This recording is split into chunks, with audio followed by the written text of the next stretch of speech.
we shut down the coal facilities. So, Madam Governor, and all of you, make sure, that everybody, is happy. Make sure that we continue the transition. And it is, for me, with great pressure, to introduce, the governor of the great state of New Mexico, the Honorable Michelle Lujan Grisham.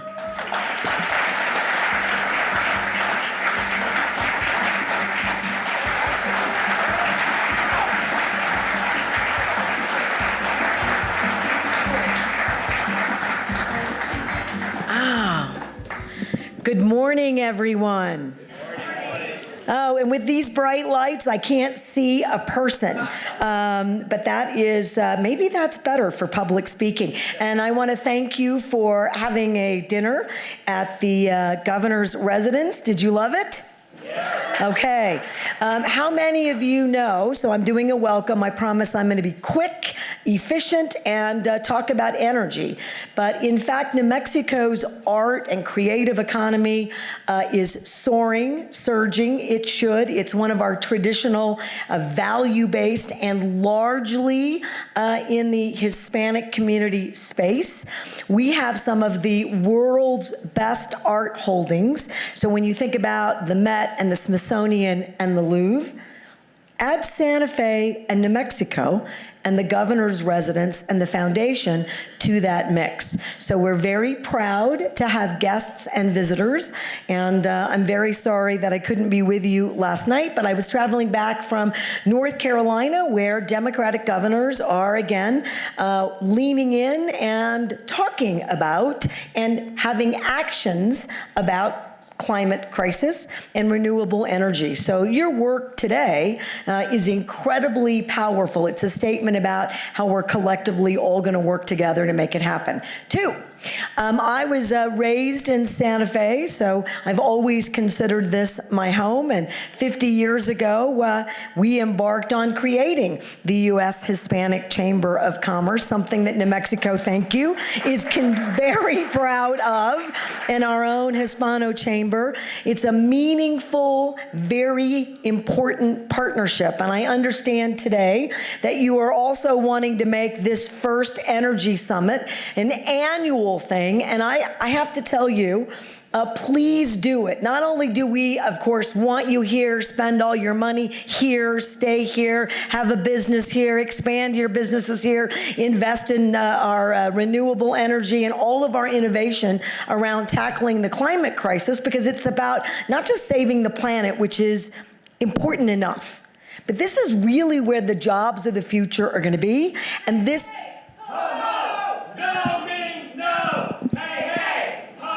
Aha. I don't know what the sign says, but it's upside down.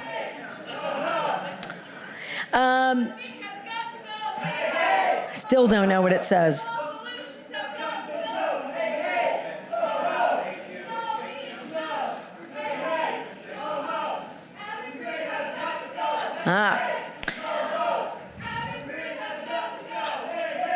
So we're going to let them be escorted out, but I'm going to do this. And I know that folks get challenged by that in the context.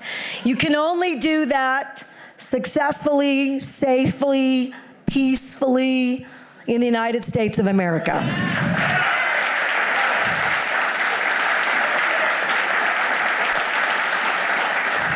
And we have the professionalism and the courage to accept that that is a productive, as long as it's peaceful, way to get people's attention. And so let's go right to that. But I want you to keep doing this, because your innovation is going to lead to jobs, and it's going to lead to incredible jobs here in New Mexico. So here's where I want to end with all your incredible work and leadership.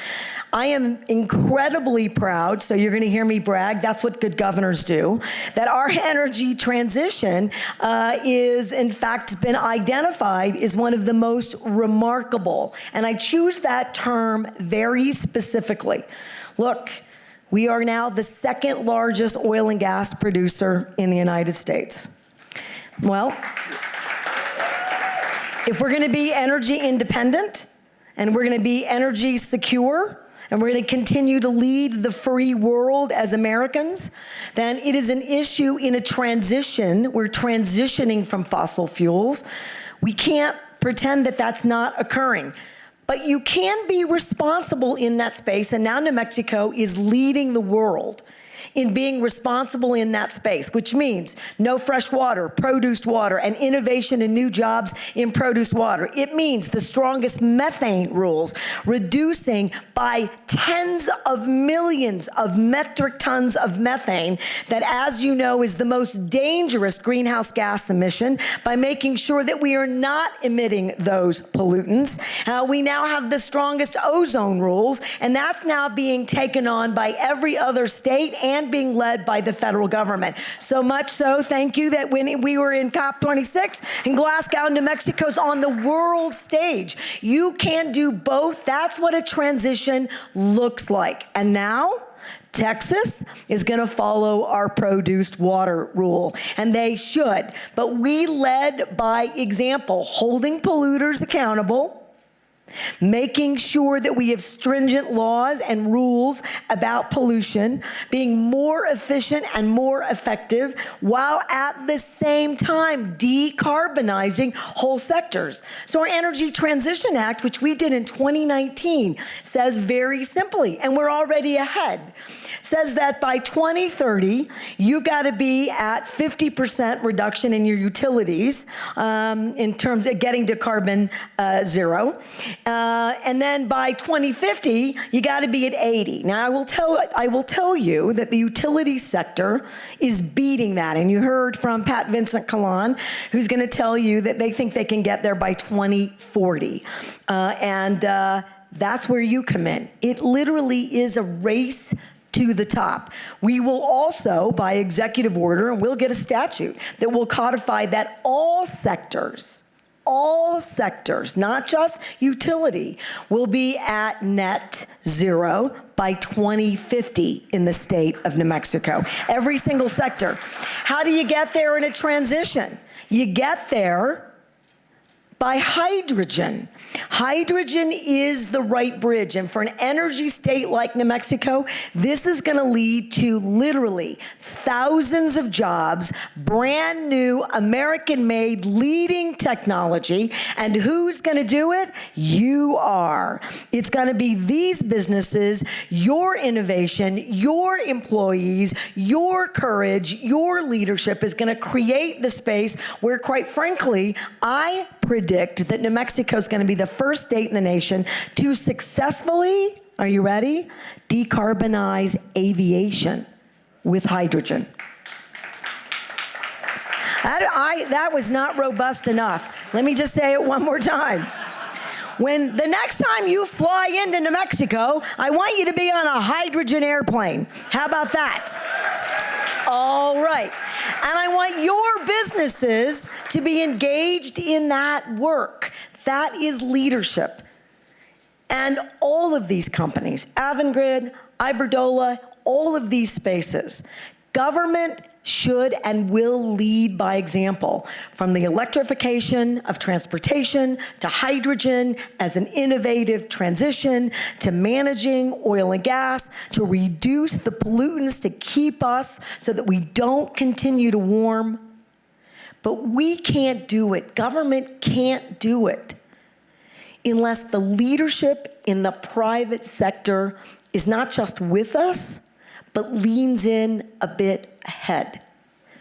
The work you do at this summit, the work that you do in New Mexico, the work that you do, quite frankly, every single day around the world, is what's going to save the planet, create opportunity for every single one of our families. And when you do that, you're going to create equity in energy work for every minority and minority-owned business, not just in the United States, but in the world. And when I think about the power you have and the courage, by example, you have taken on by leading in this effort, it makes me incredibly humble and proud to have been invited here today. And I'm going to end with two more quick things. One, It was this same kind of leadership that almost, and you'll get it over the finish line, delivered smart, safe, compassionate, fair immigration reform. You bet. You stood up, you always stand up, and you lead by example, and we're gonna get it done. I wake up every single morning when it gets warm, every single morning, 5 a.m., with a brand new briefing about wildfires. 7 raging fires right now in the state of New Mexico. The West is on fire, the world is on fire. They're hotter, they're drier, and they're much more difficult to manage. Your work today will save this state, will save lives, will save businesses and properties, and will create brand new, innovative jobs that will lead the entire planet to a brand new, productive future. I thank you, I respect you, and I am so grateful that you're back in your home state, if you will. Thank you very much. Have a great day. We are honored to now feature a morning panel conversation amongst the energy sector C-suite to offer their perspectives on the market and provide an overview of accomplishments, plans, and challenges faced to date. Please welcome our moderator, impact investor and entrepreneur, Tom Soto, followed by our distinguished panelists. Hey, everybody.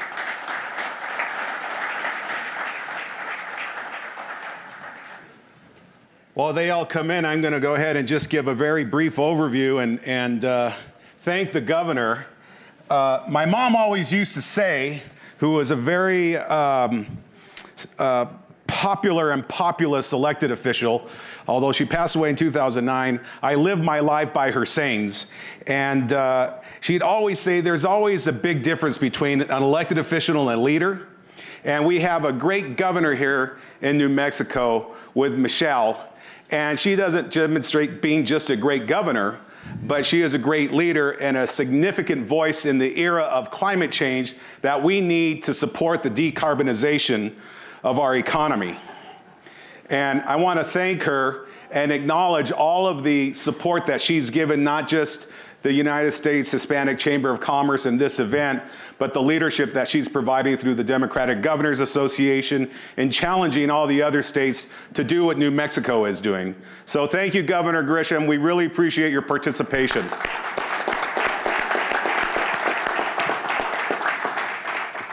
Alice Rodriguez is a longtime champion for diversity, equity, and inclusion.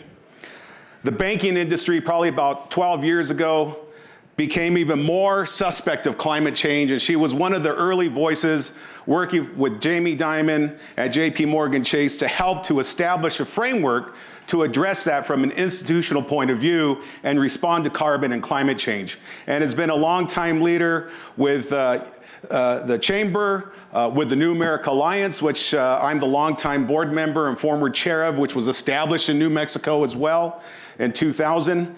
And to that effect, when we always see each other, we comment on our mothers, and I'm a product of a strong mother. My father was an elected official who did great things for the farm workers of the state of California, the first Chicano elected to the state legislature in 1962. And then a year to the day that my father passed away, my mother was elected at the age of 72 to the state Senate.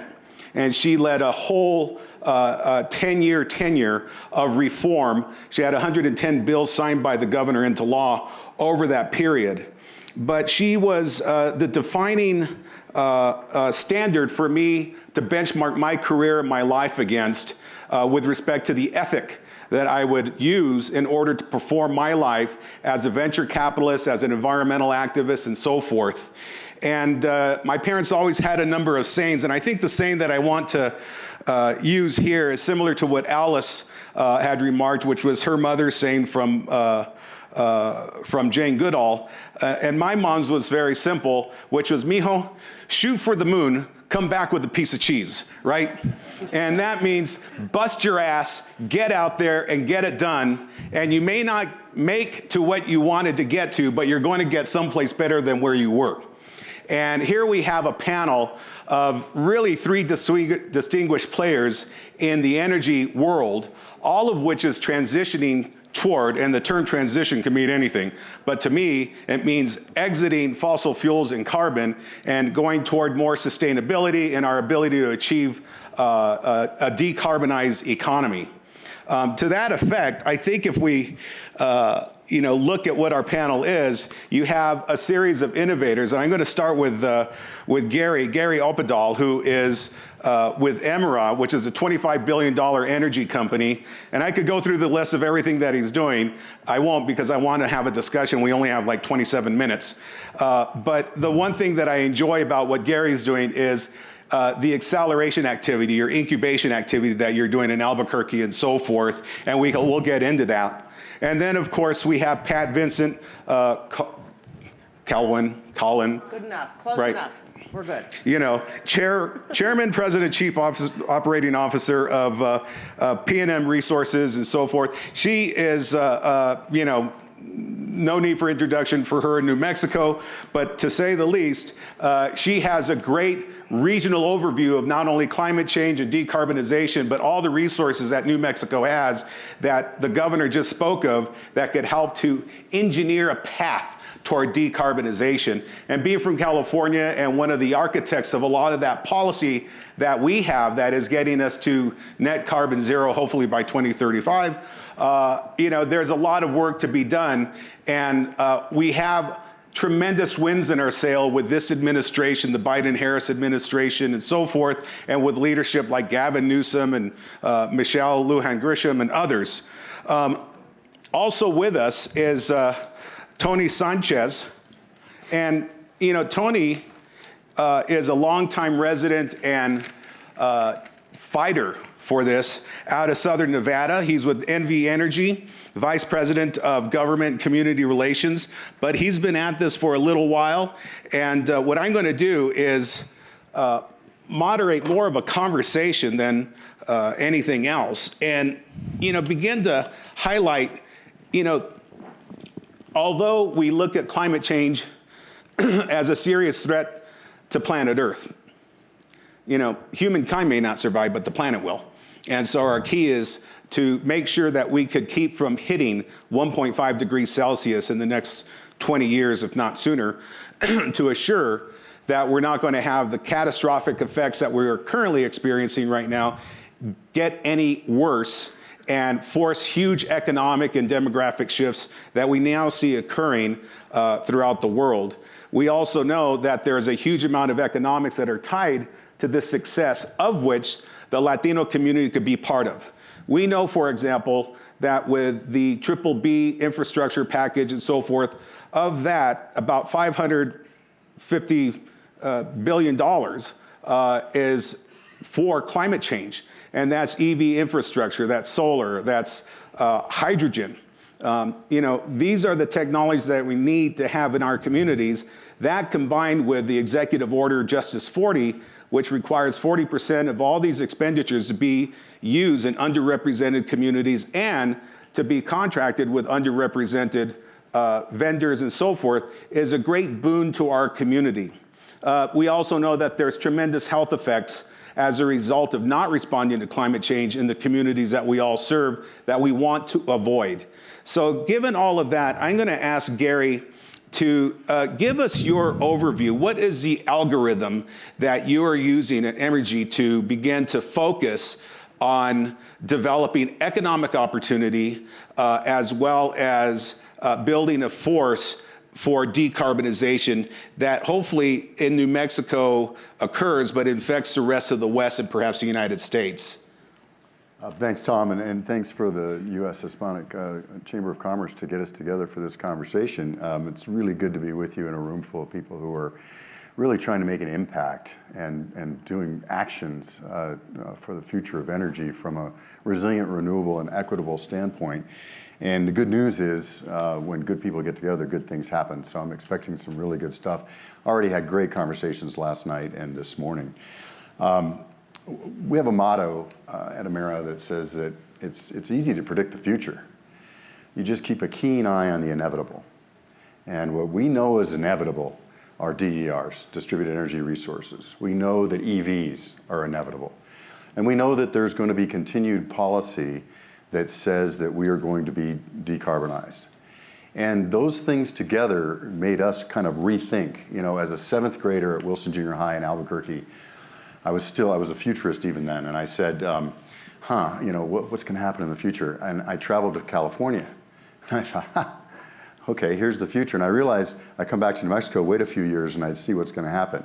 And I think sometimes we take a wait-and-see attitude. Let's see what California does first, and then we'll see. But that doesn't take into account our culture and our resources. And I think we really need to think about what are we going to do. So Emera, a $34 billion in assets company that it's a utility holdco in Canada, East Coast, and Caribbean, said, let's create an unregulated affiliate, and let's take a blank sheet of paper and see how utilities can get involved in DERs and energy of the future. And so we created, and I'm an old Intel guy, so I'm going to use a metaphor. I've never met a metaphor I didn't like. And it's each house becomes its own PC, and it has its own generation, it has its own storage, et cetera. That's more powerful if it's part of a local area network. That local area network is more powerful if it has a central server. That's all more powerful if it's connected to the cloud. Same thing here. We take each individual house, we say solar on the roof, battery in the yard, power electronics, all in a little box, 3 foot by 3 foot by 4 foot high, the digital transformer of the future in the neighborhood. We generate and keep the energy in the neighborhood. We think that's the key, especially when we start talking about EVs. Our current infrastructure would not allow for one EV in every house, and it certainly wouldn't account for 2. If we can do, and we know the problems with transmission, if we could generate the energy in the neighborhood, keep it in the neighborhood, and use it in the neighborhood, that would be great. Now, this is just part of the solution. It's not the whole thing. It is a very important part. There's going to be parts in Manhattan's going to need a solar field somewhere and transmit in. But in New Mexico, for sure, we can put solar on the roofs and have local energy resources in the neighborhood. So I guess I would say we can't wait for somebody else. We've got to act now. We've got to start experimenting. Well, that's a significant point because the governor just got done talking about the 7 fires that you had in New Mexico. In California, virtually most of Northern California was burned. And a lot of that was a result of remote generation, remote transmission, and climate change has also contributed to the growth of bark beetle dead trees. And those trees are fuels. It's fuel, it's biomass. It could be used for productive purposes in generating economics for the people of New Mexico and California. And, you know, I would have a question because I like the fully distributed generation aspect of building a grid. To Tony and Pat, you know, what is it that you're looking for in terms of support from the feds or the state? Do we have the resources necessary? Everything that we have here, all innovation is generally seated and rooted in federal government funding. You know, there's a lot of folks that, well, you know, Silicon Valley built itself. It did not. That was a result of ultimately way back to the Manhattan Project. But that has seeded capital for a lot of innovation. What is it that you're looking for in terms of capital leadership and federal support to make this happen?